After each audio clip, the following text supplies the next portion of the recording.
Good to see you guys this morning. Welcome, welcome. Good morning.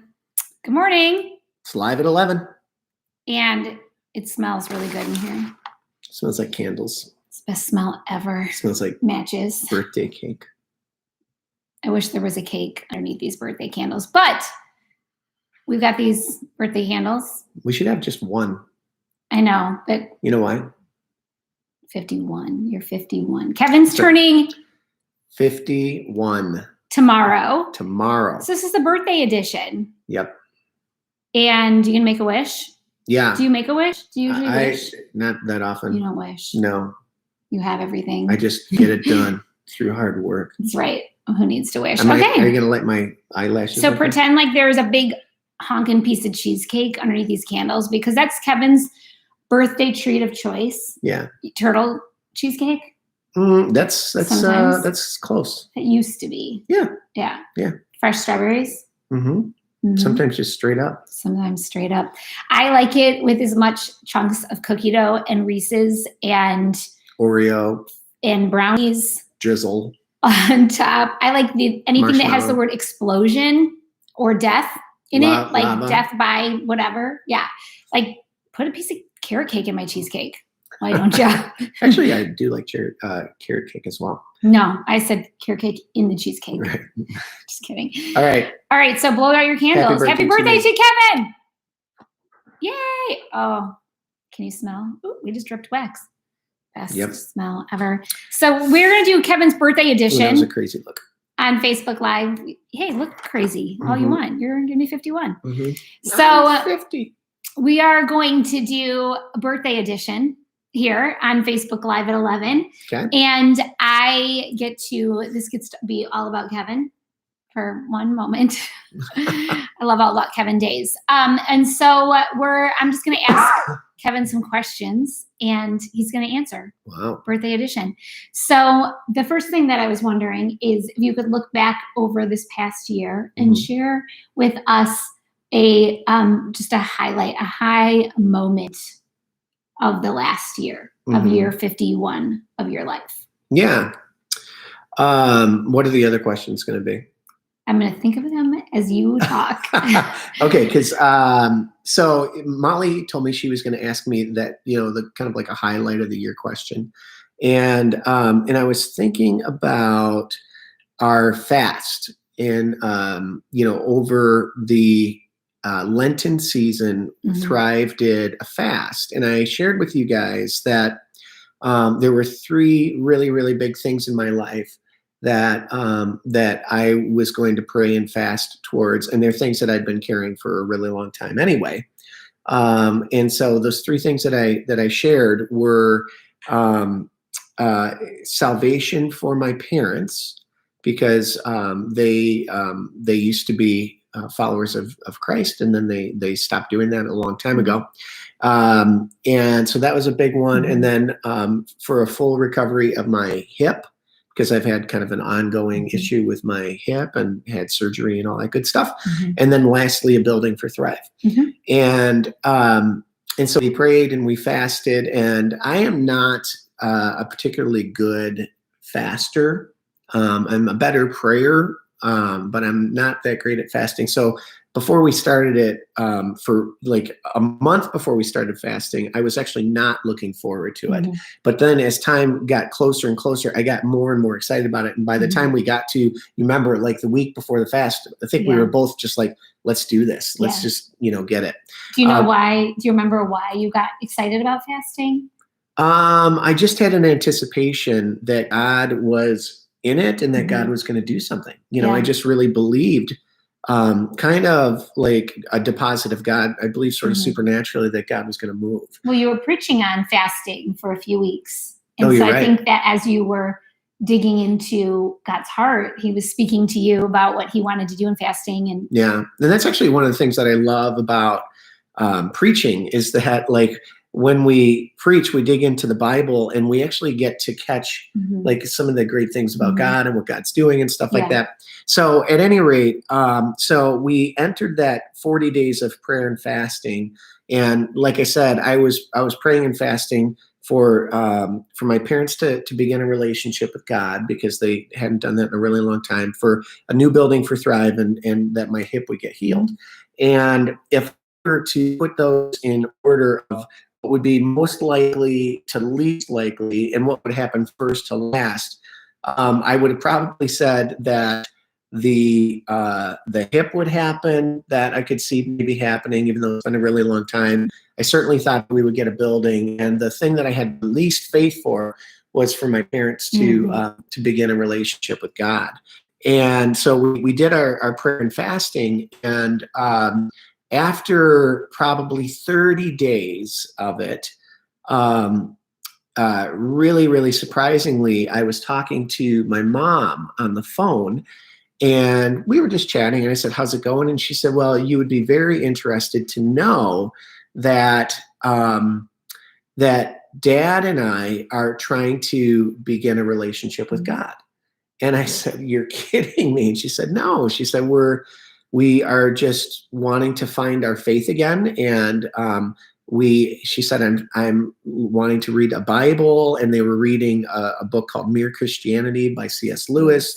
And she said, "We're trying to find our faith." And I was just shocked, because the last time my parents had any kind of traditional faith in Jesus was when I was 18 years old. When I was 18, they left the Catholic faith because of some really, really gnarly things that had happened to them. And that, again, that was just their particular experience. I'm not indicting the whole Catholic Church. I think there's a lot of great things that are happening there, but my parents had a couple of really bad experiences. And so, so when I was 18, they left Christianity altogether. And for 30 years, they were not only not believers, but really against God and against the church. And I tell people, my parents had a bumper sticker on their car that said, "Lord, save us from your followers."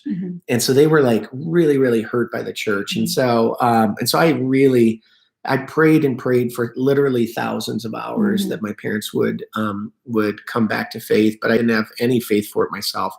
And so that was the hardest thing, that I thought that, I thought God would have the toughest time with that. And lo and behold, they're on this journey back to faith. As a matter of fact, my dad's birthday is next week, and he asked me for a Bible. So awesome. And so it's happening. Do you take a pew Bible and just gift it?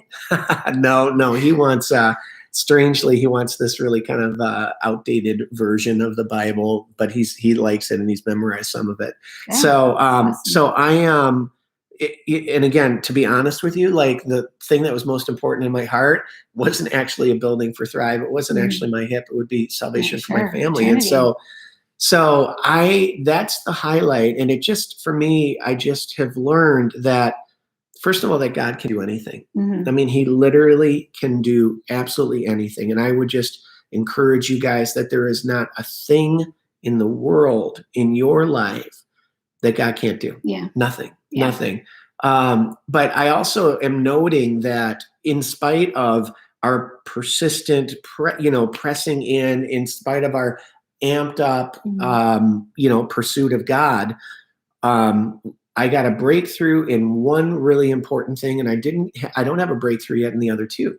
And so I've learned that, man, you never know what God's going to do, and we'll have breakthroughs in one area, and God will linger in other areas. And sometimes we just don't understand his timing. And sometimes we have to wait much longer than we ever thought that we would.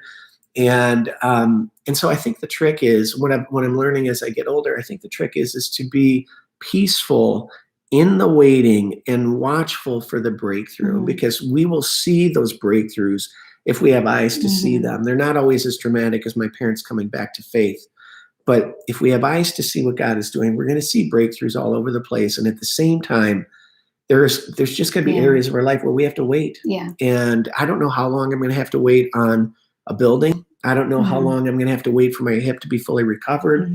Or if it ever will be, but I know that God is good, and I feel peace about that. And so we continue to contend for a new building. We Mhm. continue to contend for, a new hip for me, and the things you guys can continue to press in for the breakthroughs that you need. Mhm. And you can do that peacefully, and you can do that with faith that God is good, and he's good when the breakthrough happens, and he's good all along the way because he provides peace, and he provides hope, and he provides strength. Yeah. So it's good.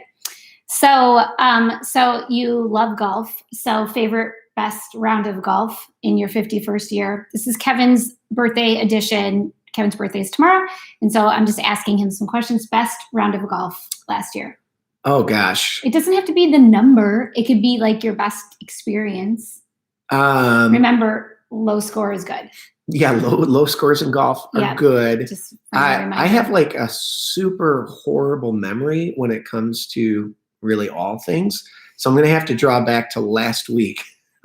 That's as far back as I go. You've golfed like a bazillion rounds in the past year. I know they're all bleeding together. But last week, some friends and I drove up to Wisconsin because you can do groups of 4 out there, and you can take carts, so I don't have to walk the course, which is wonderful. And it was just gorgeous and beautiful. And I'm not playing very good golf right now, but having a heck of a time. Yeah, it's almost like starving yourself and then having a meal, and it just tastes so good. Is that kind of what it was like for you with golf? Oh man, heck yeah. He was starving for golf. I was dying on the vine. So you also are a family man. You love family. You love being with family. So what can you think of a good family memory this past year? And I hope you can go past the last week, but maybe not. But a good family moment, one of your highlights of just being together, or something that God did, or anything that we had as like a family memory. Well, here's what, sorry, I'm a little itchy. I don't know if I do have like one family memory that stands out. If you would have told me these questions ahead of time, I might have been able to think about it. But here's what spontaneous. Here's questions. Here's what I have really enjoyed about the anomalous season that we are in with coronavirus is that all 3 of my kids are at home, and I have had an increased relationship with every member of my family, including you. But we've always kind of had, a pretty good thing going. But with the kids, over the last 2 months, I've had the opportunity to spend deeper connection with them, doing the thing that they love to do. And I've just had open space to do that. Yeah. So, one kid wants to play video games. Another kid wants to show me music, whatever it is. And so I've taken the opportunity to just engage with my kids in the place where their heart is. And that has given me so much joy. Our daughter, Anna, the other day wanted to do it was basically like a university lecture about veganism. A presentation. She did. She in our family room. Yeah.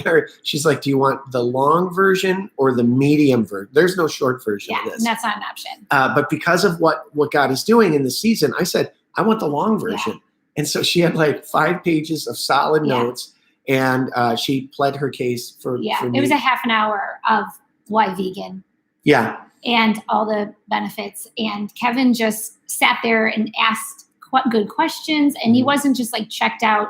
He was truly finding something that she was passionate in and jumping into that, which I always have admired that about you, that Kevin will play these games with the kids, these video games. And I am like, it is like pulling my teeth to like play some of these games with the kids. I'm like, this is too violent. No, you can't rob that person. Don't hit him over the head for no reason. No, Aiden will tell us some of the things he does on his raids on some game. And I'm like, I want to pray. I want to pray for that person. I want to pray for Aiden's soul. How could you? This isn't how we raised you. So anyways, okay. So those, I ask one more question? Yeah. I just want to say though that those moments for me are probably some of the most precious moments I'll spend this year or any year. Yeah. I'll never lose those. Good. Okay, last question. Yeah. What is something that you are wanting God to do in your life in the next year? Like, what is that? Is there something that's kind of on your heart where you're like, God's putting his finger on something, or you have been holding something before him and saying, I want healing in this area, or I want to know something about this. I just, I'm looking forward to you doing this in my life, in this it may not happen in the next year, might happen longer than that, but what is that something that you're looking forward to God doing? Yeah, no, that's a great question. I would say two things. First of all, I want to develop I'm a relational guy and I'm an emotional guy, but it's amazing how much of my connection with God lacks some level of emotion. And I've been at places in my relationship with God where I felt so much passion and so much hunger. And that hunger is starting to pop up more. I tell you about it, but I want in this next year, I want to go deeper than I've ever been before in my zeal, in my love, in my just, you know what I mean? Where I just want to be purified before God. You know what I mean? Like I just want so much more of God, and I've had tastes of it in the past, but I know there's more to it, and I want more of that. And then the second thing I would say is I want to go further in my ability to relate to you and to love you. Like Molly and I have been working so hard on growing as a married couple and growing in our relationship and dealing with our own kind of pasts and because our past impacts our current situation and will impact our future. And so it's been a joy to me to just work on my own heart and the way that I relate to you and to develop our friendship and our futures and our friendship. So yeah. So that's it. All right. That's good answers. Good stuff from Kev's birthday edition. It is Memorial Day weekend. Yay. Red, white, and blue forever. Who's water skiing? And grilling. And hope you guys have a great Memorial Day weekend. And we are going to not be here Monday morning on Facebook Live. We have I can't believe that we've been here as long as we have. It's been crazy. We thought it was going to be like a week, but we've been here every day, every weekday for a long, long, long time. And Kevin, we can't remember when it started. Are you needing a break? A Monday off? Yeah. Okay. So we're going to do that. No, Monday, but we'll see. We'll be back Tuesday. And things are going to start opening up next week, huh? Yeah, on Friday. Yeah. You guys be safe. Yep. Be well. We love you. Sunday morning. 10 o'clock. I'm very excited about what the Lord has given me to share with you guys.